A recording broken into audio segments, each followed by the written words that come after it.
Hello, my dear champions. Welcome back to my channel, Teaching Expert. Today, I'm back with another interesting and knowledgeable video, which is based on the chapter National Freedom Fighters. तो हाँ, ये वाला chapter बहुत ही आपके लिए informative होने वाला है, क्योंकि इस चैप्टर में हम लोग अपने इंडिया के फ्रीडम फाइटर्स के बारे में पढ़ेंगे। ठीक है, जो जिन फ्रीडम फाइटर्स के बारे में पढ़ेंगे वो बहुत थोड़े होंगे, फेमस होंगे, ठीक है, लेकिन सिर्फ वही फ्रीडम फाइटर्स नहीं थे, बाकी और भी फ्रीडम फाइटर्स थे जिनका भी इधर नाम नहीं है। और इवन हर वो ट्रू इंडियन जो कि रहा होगा, उसने क्या करा होगा, उसने अपने देश के लिए, देश की फ्रीडम के लिए कुछ ना कुछ तो किया ही होगा। आज उन्होंने फ्रीडम के लिए कुछ किया, तभी हम यहाँ पे हैं। उन्होंने अच्छा काम किया, तभी हम आज यहाँ पे आज हम तभी यहाँ पे इंडिपेंडेंस डे मनाते हैं। आज हम तभी यहाँ पे रिपब्लिक डे मनाते हैं। क्यों मनाते हैं? क्योंकि उन्होंने फ्रीडम के लिए लड़ाई लड़ी, है ना। तो हमें भी, हमारा भी कर्तव्य बनता है कि हम भी एक अच्छे सिटीज़न बने, है ना। तो चलिए नेशनल फ्रीडम फाइटर्स के बारे में पढ़ते हैं। बहुत ही इंटरेस्टिंग चैप्टर होने वाला है। चलिए स्टार्ट करते हैं। दादा भाई Naoroji. He was born on 1825 and survived till 1917. He was the first Indian to demand for Swaraj in the Calcutta session of INC 1906. वो एक पहले इंडियन थे जिन्होंने स्वराज, फ्रीडम की मांग करी थी। ठीक, कैलकटा, कोलकाता नहीं बोलते, क्योंकि तब जब उस समय पे कैलकटा ही बोलते, तो इस चैप्टर में हम क्या बोलेंगे, कैलकटा ही बोलेंगे, कैलकटा ही लिखेंगे। Session of INC Indian National Congress का जो कैलकटा सेशन था 1906 में, उसमें इन्होंने स्वराज की पहली बार मांग करी थी। और इन्हें इंडियन ग्लैडस्टोन या फिर grand old man of India भी कहा जाता है। He was the first Indian to be elected to the House of Commons on Liberal Party ticket. In liberal party ticket पे हाउस ऑफ कॉमन्स में elect हुए थे। और उन्होंने जो draining of wealth from India, he highlighted the draining of wealth from India by the British and it's effects in his book poverty and un British rule in India 1900 में। उन्होंने जो British ने हमारी जो वेल्थ थी, हमारा जो इतना सब था, सोना चांदी, उसको जो लिया है, उनको उन्होंने हाईलाइट करा था अपनी बुक में, उस कॉन्सेप्ट को, और उसके इफ़ेक्ट्स हाईलाइट कर रहे थे अपनी बुक में, poverty and un British rule वाली बुक में 1901 में। अब एनी बेसेंट दूसरी freedom fighter, born on 1847 and her life was till 1933। उन्होंने थियोसॉफिकल सोसाइटी को फाउंड करा, है ना, याद रखेंगे, in India, and started the home rule league, और होम रूल लीग स्टार्ट करा। ठीक, उन्होंने सेंट्रल हिंदू स्कूल बनवाया और कॉलेज बनवाया बनारस में। लेटर अब इसको बनारस हिंदू यूनिवर्सिटी कहते हैं ना, बनारस हिंदू यूनिवर्सिटी। वो पहली वुमेन प्रेसिडेंट थी इंडियन नेशनल कांग्रेस की, और उन्हें कैलकटा सेशन जो था इंडियन नेशनल कांग्रेस का 1917 वाला, उन्हें प्रेसिडेंट के रूप में इलेक्ट करा गया था। उन्होंने फेमस न्यूज़पेपर जैसे कि न्यू इंडिया एंड कॉमनवेल्थ को एडिट भी करा है। ठीक, बाल गंगाधर तिलक, लाल बाल पाल, इन्हें हम क्या कहते हैं, रेडिकल्स कहते हैं। याद है कुछ? रेडिकल्स कहते हैं। देखो देखो देखो देखो, ये देखो रेडिकल्स, है ना, रेडिकल्स कहते हैं। तुम्हें याद है कि नहीं याद है?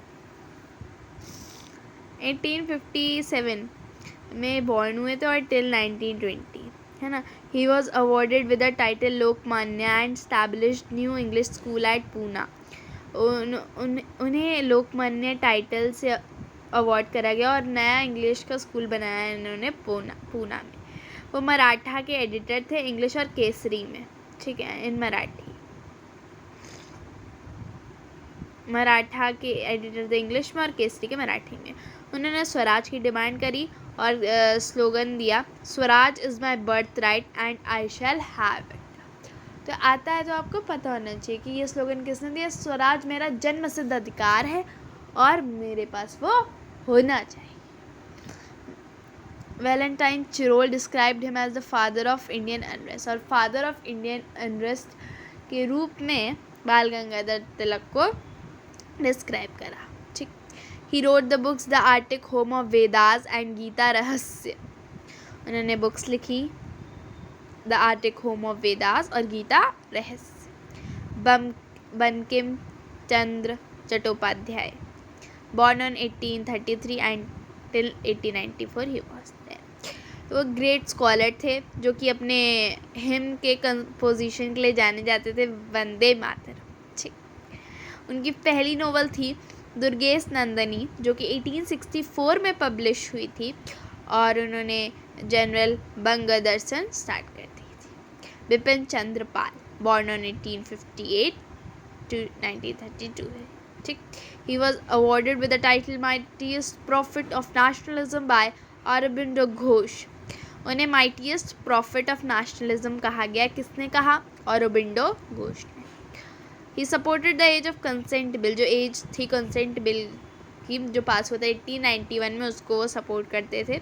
स्वदेशी मूवमेंट को सपोर्ट करते थे, और जो असम के टी गार्डनर्स के कॉज के लिए उन्होंने लड़ाई करी। ठीक। Rabindranath Tagore, born on it from 1861 to 1941, वो एक पोएट थे, फिलोसोफर थे, एजुकेशनिस्ट थे, इंटरनेशनलिस्ट थे और पेट्रियट थे। हम सभी जानते हैं कि उन्होंने अपने देश का नेशनल एंथम लिखा है। ठीक।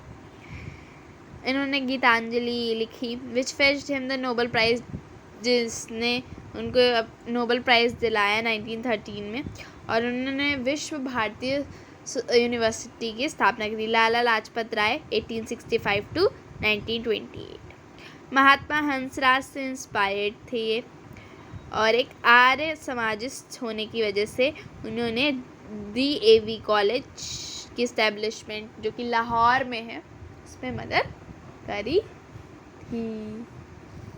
ठीक है। He opposed the withdrawal of non-cooperation movement in 1922, और जो अपने लाला लाजपत राय थे उन्होंने कहा कि जो नॉन कोऑपरेशन मूवमेंट है उसको 1922 में मत कॉल ऑफ करो। ठीक। और उन्होंने स्वराज पार्टी बनाई थी मोतीलाल नेहरू और CR दास के साथ। ठीक है। क्लियर और नॉट? अब गोपाल, अच्छा, he was injured during a demonstration against, जब वो साइमन कमीशन के खिलाफ क्या कर रहे थे? डिमॉन्स्ट्रेशन कर रहे थे, तो उन्होंने क्या बनाई थी? एक पार्टी बनाई थी। कौन सी? सॉरी तो वो इंजर्ड हो गए थे। क्या हो गए थे? इंजर्ड हो गए थे। क्या हो गए थे? इंजर्ड हो गए थे, है ना। तो 1928 में, और वो वंदे मातरम, हाँ तो बता रहे हैं तुमको याद होना चाहिए, इसे बता रहे हैं, है ना। तो तुमको क्या क्या याद होना चाहिए अभी बाद में बताएंगे चैप्टर के बाद, है। ही वॉज इन, हाँ ये हो गया ना। वो वंदे मातरम के एडिटर थे, पंजाब द पीपल के एडिटर थे। गोपाल कृष्ण गोखले फ्रॉम 1866 टू 1915, गांधी जी ने उनको पॉलिटिकल गुरु कहा। ठीक। हिम एज हिज, मतलब उनके पॉलिटिकल गुरु के रूप में गांधी जी उन्हें मानते थे। ठीक। गोपाल कृष्ण गोखले को, वो प्रेसिडेंट थे बनारस सेशन के, INC के, बनारस होता है।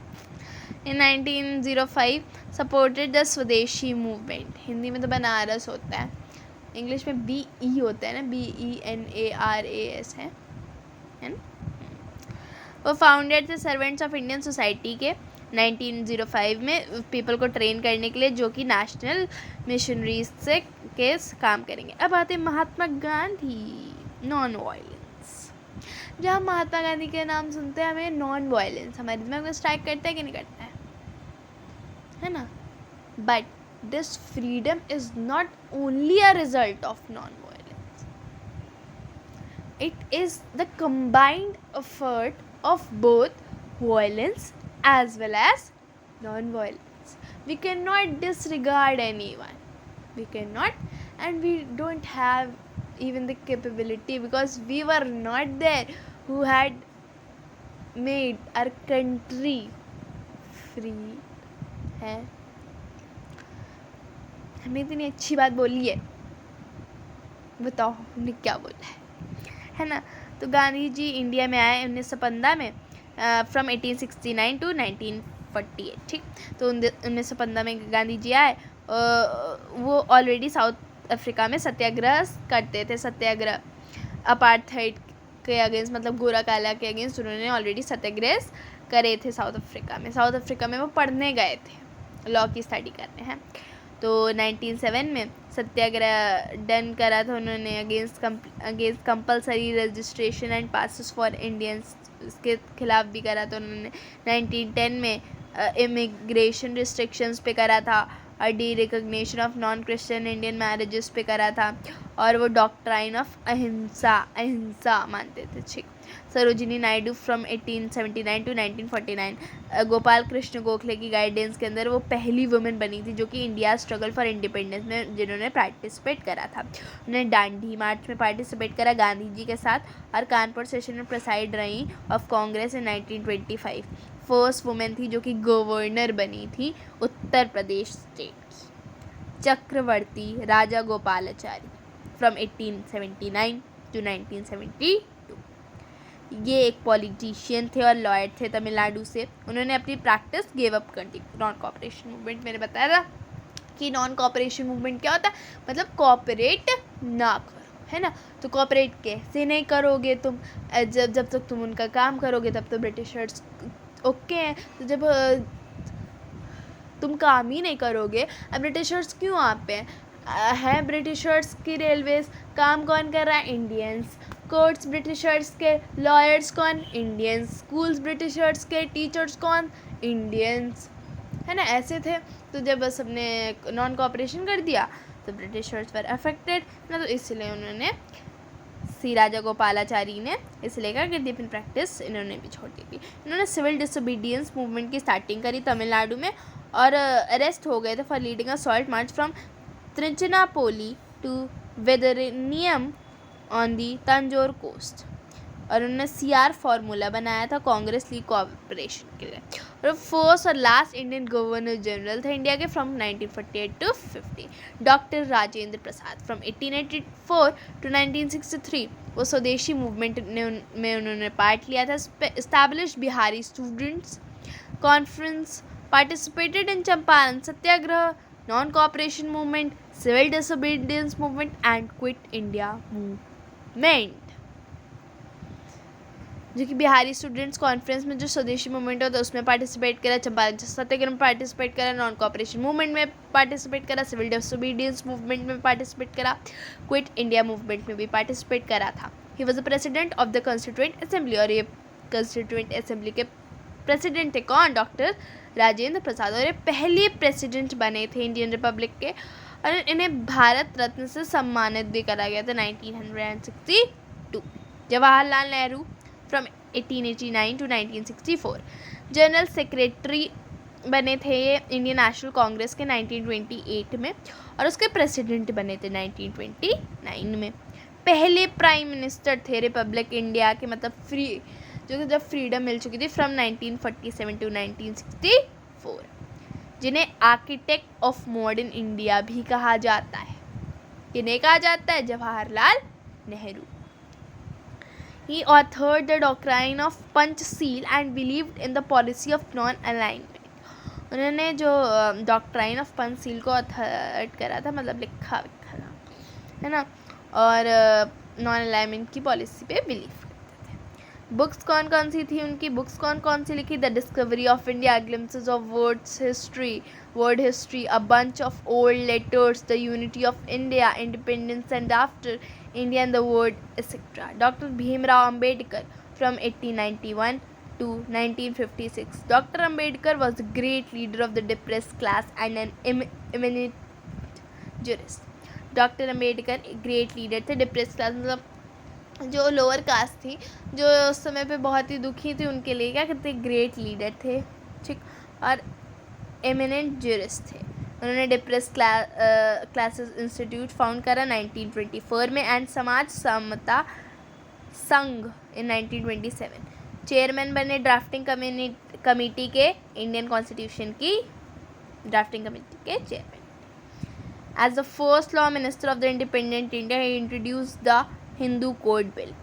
फर्स्ट लॉ मिनिस्टर होने की हैसियत से इंडिपेंडेंट इंडिया के इन्होंने हिंदू कोड बिल पास करा, इंट्रोड्यूस करा। सुभाष चंद्र बोस फ्रॉम 1897 टू 1945 इन्होंने इंडियन सिविल सर्विसेज एग्जामिनेशन को पास करा, जो कि उस वक्त बहुत मुश्किल होता था एक इंडियन के लिए इसको पास करना, but he did. That is why अगर मेहनत करो तो कुछ मुश्किल नहीं, ठीक है। अगर मेहनत ही नहीं करोगे तो देखो मुझे ही देख लो। He passed the Indian Civil Services examination in 1920 in England but left it on Gandhi जी's call of non-cooperation movement। उन्होंने पास करा था इंडियन सिविल सर्विस एग्जामिनेशन 1920 पे इंग्लैंड में, लेकिन उसको छोड़ दिया। क्यों छोड़ दिया? क्योंकि जब गांधी जी ने बोला कि अब हम कॉपरेशन नहीं करेंगे तो उन्होंने छोड़ दिया। He founded the Independence for India League with Jawaharlal Nehru, है ना। तो उन्होंने इंडिपेंडेंस फाउंड करी, मतलब आज़ादी इंडिया लीग के लिए विद जवाहरलाल नेहरू, ठीक। He was elected as the president of Indian National Congress at his Haripura session 1938 and Tripuri session 1939 but resign from Tripuri due to differences with Gandhi ji, ठीक। उन्हें प्रेसिडेंट के रूप में चुना गया अलग अलग जगह, लेकिन त्रिपुरी में उन्होंने रिज़ाइन कर दिया क्योंकि उनके जो विचार थे वो मिल नहीं रहे थे गांधी जी के साथ, है ना। तो ये मतलब जब मैंने पढ़ी थी ना, तो मतलब पहले तो मैंने पेन से अंडरलाइन कर दिया था, है ना। तो डोंट माइंड गाइस, वो सर्कल ने तभी लगाया था जब पढ़ रहे थे, पहले हम पढ़ते थे, मतलब 1-2 साल पहले 8th में थे ना, 10th में आ गए, है ना। तो उन्हें पेन से कर दिया था ना, तो दिख तो रहा ही है ना। He founded the Forward Bloc 1939 and Kisan सभा।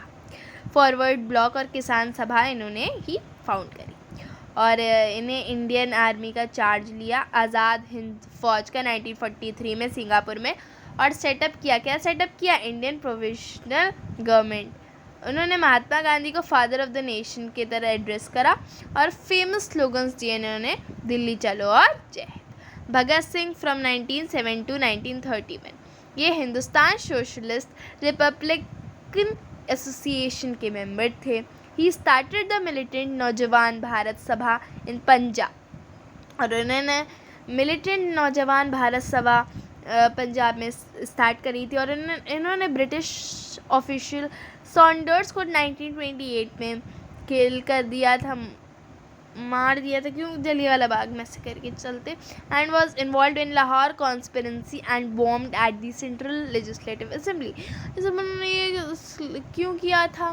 क्योंकि ब्रिटिशर्स बहुत अत्याचार करा था, अपने सबसे फालतू में किसी को मार डालते थे ना, तो और उन्होंने कभी सही लोगों को नहीं मारा, ठीक।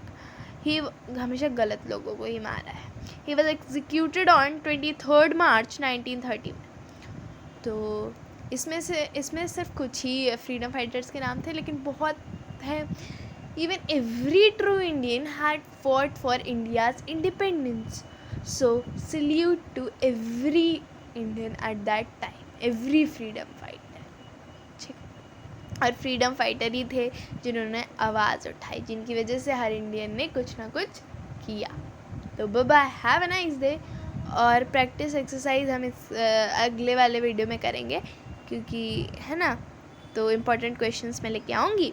तो चलिए तब तक बाय, हैव अ नाइस। हाँ, तो इस चैप्टर में इम्पॉर्टेंट क्या कि जैसे कि किस नाम से और जाने जाते, क्या क्या फाउंड करा था, और